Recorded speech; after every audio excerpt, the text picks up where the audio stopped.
Global Indian Network. Print, TV, events, podcasts. Find out more at globalindianseries.com.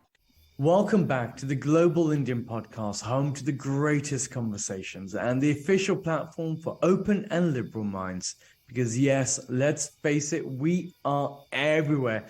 Now, as you know, every single week we plunge ourselves into the human experience behind our perceptions of identity, take a second look at the countries we now call home, and tackle the big conversations. But only a few days ago, Sunday, in fact, a bomb tore across Istanbul.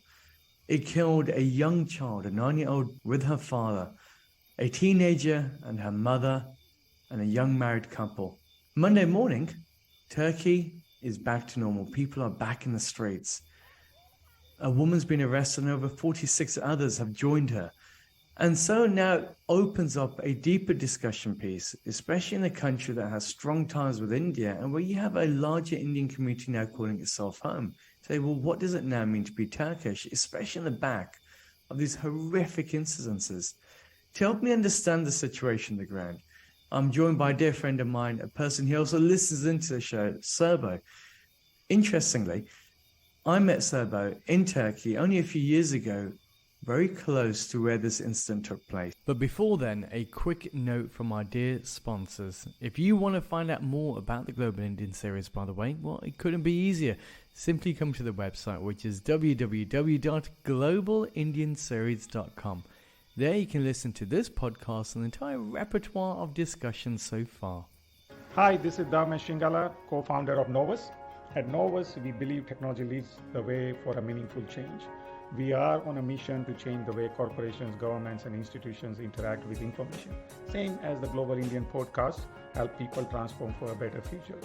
Find out more on how we are inspiring global change, either at the Global Indian Series website or Novus website to learn more about our innovative software solutions. From our family to yours, I hope you enjoy the show. Thank you. My name is Chitra Stern, and I am a proud Global Indian Ambassador and CEO of Martinal Resorts and Martinal Residences. We pride ourselves on the journeys that define a community, and our developments bring people together. Did you know that over 70,000 people just like us call Portugal home? The Global Indian journey has brought people together in a meaningful way, and on behalf of all of us at Martinal, we want to thank you for joining us in these remarkable conversations. We look forward to seeing you here in Lisbon post-COVID. Hi, my name is Divya and I'm co-founder of the Global Indian Podcast. Before you get to today's show, I've got a quick favour to ask. If you've been enjoying our conversations, I'd love if you could take just 1 minute to leave us a review on the platform that you're listening to us on and share our work to friends and family. It helps us out a lot. Word of mouth is the primary way that we grow. Thanks for your continued support. Thank you very much. Glad to be here. Happy to be here. Well, I was going to say, it's such interesting times for you because I know we've been going back and forth talking about it. What's it like to be you at this moment in time? You know what? When I think about this, this is what usually happens. And it's sad that I can form a sentence that starts with, this is what usually happens, underlining the usually, because this is nothing new. This has been going on in this geography for way too long to bear. And I'm a 48-year-old guy, and I've almost lived all my sane life, so to speak, omitting the times that I was a little kid, with incidents like this, minor or major. And like you said, let's look at the situation like this. This is a story on a Sunday on Istiklal, which is, if you've ever been to, I know you have, and I know you've walked there, but if anybody who's listening has ever been to Istanbul, is a place that they'll go on a Sunday. And we have 6 people who died, like you said, a young kid, father, another young kid, mother, and a young couple. And this could happen to anybody. The tragic thing is, this is not even a big incident. When you think about the history of the last, 20, 25 years, we've had I don't know what the adjective is, but so big incidents that this is like, okay, I'll try to put it this way. When you live in situations like this, I think the basic human reflex goes in, did someone I know, did someone I love, did any acquaintance of mine has, suffered from this? That's your first reaction. And I think it's a very human reaction. It's also a sad reaction because you kind of feel content when the answer is no to this question. Then you dig in and try to understand the stories of those who suffered from this. And not only those who died there or got wounded there, but about their families. And that's when it kicks in. That's when you feel hurt, etc. But then at one point, you look at the situation from a larger perspective and say, okay, 6 people have died. That's not so bad. Now, this, I think, is the worst thing a human mind can create out of a situation like this. And that's what we do, because we're unfortunately, very unfortunately, accustomed to this. It's just, it brings other fears. It brings in the fears. Like in 2016 was, I think, the worst. I don't think it was the worst year in terms of number of fatalities. And we had somewhere in between 7 to 9 incidents where a total of 290 people died, almost, minus 1 or 2. So and these were not in one city. This was everywhere around Turkey. It was in Istanbul. It was in Ankara. It was in Gaziantep. It was all around the place. Little incidents, big incidents, but 290 people died. 290 stories. And not only 290 stories, the stories of those who were close to those 290 people. If they didn't even die, the stories were not the same. Because on a personal perspective, I think we're all stories. You're a story, I'm a story. And the great thing about life is that we have touching stories and we create new stories every time we touch another story. And here, we've lost too much. I know the question was not that. I know the question was something like, okay, you lived through this. What do you do the next morning? A couple of things happen. It depends on the person. A lot of the people just get scared of being in crowds, just scared of taking the public transportation, going to shopping malls, going where there's a lot of people. Because unfortunately, we know that whenever there's an act of terror, it doesn't happen in like a street where only 3 people walk. It happens in crowded places. That is the idea of terror, to create that fear.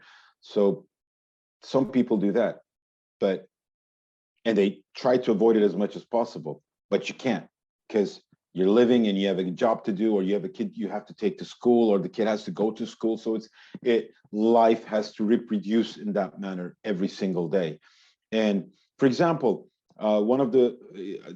in the company that I work for, one of the banks that we work with, the bank branch, is just in front of the bomb scene in Istiklal Street. And I called the branch manager and said, how are you feeling? And they're like a little petrified. But on another angle, they look at it as, this has happened, and we were not here because it was a Sunday, and so none of us got hurt. Very unlikely that's going to happen again right here. So now we're kind of safe. These are like the human solutions you find to a problem that you can't really solve. You know what I mean? You try to find some sort of good in it to continue your life with it. But it is, at the end of the day, it's just, like I said at the beginning, you think about those. I'm a father. I know you're a father. And we have 2 young girls, one 9, one 15, died there. One with her dad, one with her mother. And now you have a mother and a father out there who's just, I don't know what they're feeling. And it's just, and they probably are not going to even have a decent funeral ceremony because of I don't want to get really graphic here, but because of the way the bodies are. And I can't see anything that's more tragic than a mother or a father going to a graveyard to bury their kids, and that's sad enough in itself. But what's sadder is the way that those kids are going to go to the grave. And I think that's what it is with terror. It doesn't differentiate between anything. I mean, thinking about who've been killed, especially in 2016, there was an incident at Vodafone Park at a football stadium where most of the kids that died were young cops. There's another incident where it was a wedding and people who attended that wedding, 57 or something like that. The numbers don't really mean anything. It just shows how big this situation is. But when you think about incidents like this, one is too much. One is just too much. And now we have quantities of ones here. And so that was a wedding. There's a football stadium. There's a nightclub at the end of the year in 2016 where, and there was one in the Blue Mosque area, and the one that happened in the Blue Mosque area and the one that happened in the nightclub, most of the people that died were not Turks, they were tourists, either to have fun going to that nightclub or visiting the Blue Mosque area because it is the place to visit. And the others, like I said, were cops, or they were just people attending a wedding. So you know what I mean? That's how differentiated the thing is. It is, and it could happen to anybody. When we chatted last night and you told me you wanted to do this, I thought about it, and I thought about what it is to be human, and I thought about this. Most evolutionary biologists talk about the human notion of fear and how much that pertains to evolution, how much it helps evolution. When we fear stuff, we try to back off and we try to guarantee ourselves, and etc. This is one of the essences of that make us human, and that makes us not better, but different in a way than all the other creatures that we share the world with. That's what made us progress, if progress is a good thing, but that's what made us progress. That's the notion that because we feared, because we wanted to feel secure, because we wanted to do something different, we're able to do this chat right now. You know what I mean? That's technology. But there's something else that is very human, and that's to dream. That's to try to make everything better, try to think about possibilities where we can do things differently. And that's also one of the reasons that we can have this chat right now with this technology. And what I thought about was this yesterday. Because we have this great notion of hope and dream, we play lottery. And I don't want to dig into too many numbers, but winning a lottery is around, I don't know, 1 in 14 million, something like that. But we believe it can happen to us. Now I'm going to turn the numbers around. I just looked at how many people have died in bombing incidents in Turkey in the last 25 years. So the likelihood of you getting killed is around 1 in 150,000. So your likelihood of getting killed in a bombing incident in Turkey is way too bigger than you winning the lottery. Getting wounded is around 1 in 25,000. So when you look at numbers like that, I know we're talking about the human side of it, but that's what I could only think of. I just looked at numbers and I said, I believe I can win the lottery. I play the lottery every now and then because I believe something good can happen, that I can do something good with the money I make. But the likelihood of me getting killed in a bomb is bigger, way too bigger than me winning the lottery. And when you realize that, it is a serious hit you take. You know what I mean? Absolutely. So being the human we are, now I have that fear. I have always had this fear. Not for myself, by the way. That's a personal thing, but I can die. I know all of us are going to die. We almost feel immune, don't we, as fathers, I think, because you think if a bullet was shot, somehow would defend it off our chest, it would be ricocheted. But we feel it, that death isn't the issue, but for our loved ones, that's where we feel it. You know, walking through the streets, you know, our daughters, it could have been them going through the streets at that moment in time. It could have been our partners. And I think that's the thing that plays up in your mind. It's interesting that you say that. It's that human need, that lubricant that we need just to justify certain actions, just to almost dream that actually, no, this can't happen to me, or this may happen to me if it's something positive. When you woke up, obviously on Monday, you did your thing, you did the normal human ritual. Sunday, checked in with everyone. Is everyone fine? I did the same thing with you. You know, the first person that messaged was, hey, Serbo, how are you? How are the family? Monday morning comes. Now we're on Tuesday. What's it like? Do we just kind of tend to forget then? Does it just fizzle through? What's happening psychologically? That is exactly what happens. I think it's also a very human nature that when we deal with trauma, I'm not a psychologist, I'm not an expert in anything, but when you deal with stuff like this, one of the actions the human mind does is usually forget.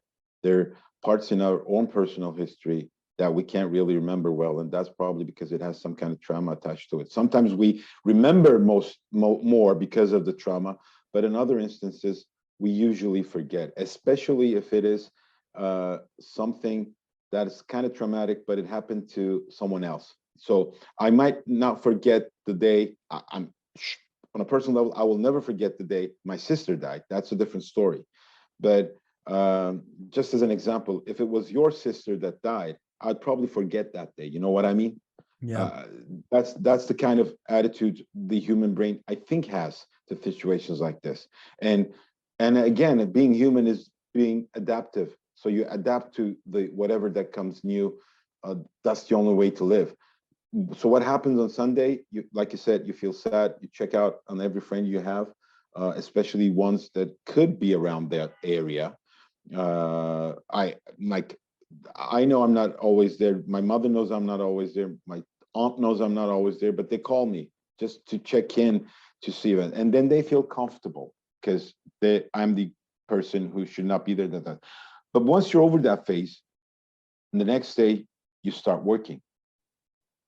Remembering that is not going to help you. On the contrary, you have to, in a way, forget about all this to live. Like we've talked about previously, in 2016, I don't even remember the number of incidents, as you may recall a couple of minutes ago. I said 7 to 9 incidents. Think about it. There are incidents where around 300, almost 300 people died because of bombs. And you tend to forget some of them. You have to Google it to realize, oh yeah, and there was also that incident. You know what I mean? This is not this. If your brain does this to you, it is a strong commitment that it wants to forget. It wants to pretend like it never happened because it wants to live like things like this would never happen again. You don't want to. Can you have fear? Yes, but you want to live like that. Those possibilities do not exist. And to do that, you need to forget the realities so that you can think that the possibilities are not there for you or for anybody that you love or anybody in general, actually. Because at the end, when something happens somewhere around here, it affects me. I know the situation. I see the place. I see, maybe not only on TV, but I see the place. I go there at someday, not maybe that day, but there. And then I remember that there are people who have been massacred there in a way. So it's the location becomes an anchor, but it's interesting because it's saying, well, what does it serve? How does it benefit us? And there has to be a benefit. Because ultimately in the human psyche, this whole idea of evolution, what are we evolving to? And how do we utilize these stems of psychology, in what for better word, to actually benefit us and build a better society? Like on the other note, if we take a slight angle off, a lady was arrested. And 43 other people were arrested in Turkey. Last time this happened in 2016, we saw this movement then towards the right. Now there's a lot of fears because you have elections coming up next year. What does this do for the sense of Turkish identity? What does it now mean to be Turkish? You've had these instances that are played up. And as you rightly said, I'm looking at this not from a political point of view, but more on a psychological point of view. How does this unfold in people's mindset? I think this is a shortcut really, that again analysts etc. Tend to use when things like this happen. It turns a shift to the far right. Well, I'm not sure about that, and I'm not sure if I mean did it happen previously? It did. Will it happen again? You can't bet on it because it's not like a 1+1 is 2 formula. That Yeah. doesn't every one of us at the end of this, it's going to depend on what's going to happen next. Yeah. Nothing may happen next, so that this incident will just be a tragic incident that some people will remember in every day of their lives, and most of us will forget until it comes up again in a whatever fashion it will. So I don't think the problem here, and for your question, what does it mean to be Turkish right now, is quite different than what it was in 2016. The reason being this vast, huge numbers of immigration that has happened to this country. Syrians, Afghans, a lot of nations, and a lot of immigrants that try to use Turkey as a transit point to Europe. But it is not only about that. These are huge lumps of people that we're talking about, but there's also another lump that's coming into Turkey, and that's money. And money from Iran, China. These people are coming here and they're investing in houses, apartments, etc., real estate mostly. So, okay, it's not about being Turkish, but it's about being Turkish in Istanbul, the thing that I'm going to talk about right now. And also, by the way, Russians, Ukrainian as well. So it is a hub of people right now that trying to go somewhere else or just stay here. But what has happened is with so many people coming in, the real estate prices soared, tripled, quadrupled to rent or to buy, whatever, it doesn't matter. Because there's this whole supply of humans or big demand from humans and relatively low supply of real estate. So what it has become being Turkish in Istanbul is, this is not for me because I'm the son of an immigrant myself, and I think I have an ethical standpoint to whatever immigration it is in this world. I'm with those guys. I know people don't move around because it's fun. Nobody would leave their houses if it was better there. It's always that it's that lottery mentality. Something will get better if I move and take all this load on my shoulders. I can make this life better kind of idea that makes people move. But the people over here that were here from the starting point, they see the population increase, they see the prices increase, they see real estate being hard to find. So they get in a lot of the people get in a survival mode as well. And then it is, of course, easy to blame a couple of things. You can either blame the government because they allowed this to happen in a way. I'm not blaming, I'm just saying. Or you can blame the immigrants or the other people who came here because it was better when you guys were not out. Now, from a terror kind of, what happened with this incident was, and also what happened with most of the incidents in 2016 as well. These were not, this is not a nice word to use, but these were not homegrown terrorists mostly. They were imported.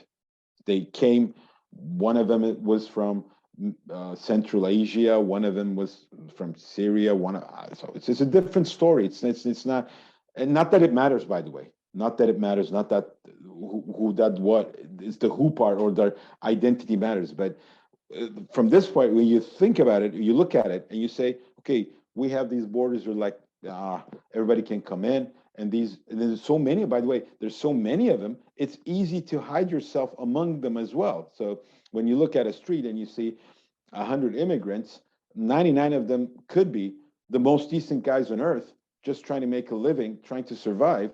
But that one guy or woman could be the terrorist. But what are you going to do about it?